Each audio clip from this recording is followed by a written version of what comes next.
Hello, Valerie Sjodin here. You know, when something keeps coming up and coming up, do you ever wonder, what should I do with that? That's what's happened to me, is the same question came to me about 3 or 4 times recently. How do you find content for your journal? How do you hear God? When something comes to me, often, like 3 times in a row within a few days, I ask myself and pray, Lord, what are you saying to me? Should I do something with this? So I feel compelled to share a little bit about that. I believe God is speaking to us all the time, that He really is inviting us into a conversation with Him because He loves us. He loves each one of us. He loves all of us, yes, but He loves each one.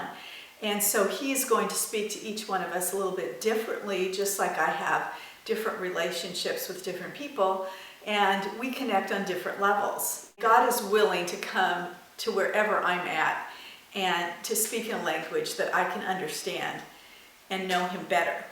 I'm always looking, Lord, how are you speaking to me today? As far as studying the Bible and reading, that I do that, and I have done that. In fact, my background is that coming through church and Bible study was pretty structured on how to study the Bible, and I think it was very helpful, and I learned a lot. But I got to the point where it was pretty legalistic. I had, read my Bible down on the same list that I had clean the bathroom. And this is when my kids were little, and so I'd check these things off to make sure I did them all day. I'm not saying that's necessarily bad, but for me, it got to be so, who wants to be put on the list, the same list as cleaning a bathroom? I mean, I was putting God in that place. So now it's totally different. God just isn't inside my box, and He might be speaking to me in a way that could be fun. I know some people love to run, and they say that's when God speaks to me, or on my bike, or all sorts of ways. The possibilities are endless. That's what's kind of exciting.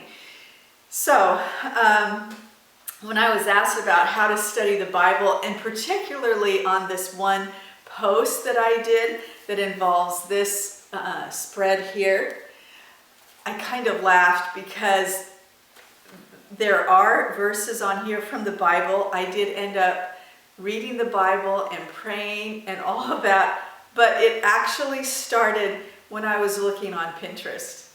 So I had seen this shell that had been cut, and so you saw the inside of it, and it just fascinated me. It was a beautiful photograph. I thought, Lord, this says so much about your beauty and your order, and it alludes to infinity and how it gets smaller and smaller, but I can't see how small it gets, and how the possibilities of the expansiveness of you and your creation gets bigger and bigger. So I asked myself, what words describe the image that I'm looking at? And I came up with words like expand, infinity, and then I look up the word in the dictionary. It can be online dictionaries. I check a few of those, and the thesaurus, and see what other words stick out to me. One word that stuck out to me was extend.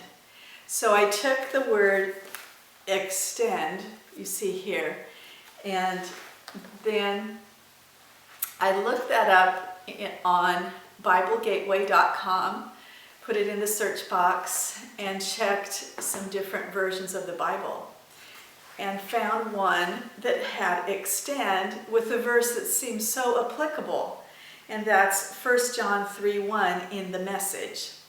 What marvelous love the Father has extended to us. Just look at it. We're called children of God. That's who we are. And then it goes on from there. And I went on from there and did one more spread. And as I doodle, I meditate on the words. I pray and ask God, what is He speaking to me? How am I to apply what He says? And how am I challenged? It says, let's not just talk about love. Let's practice real love.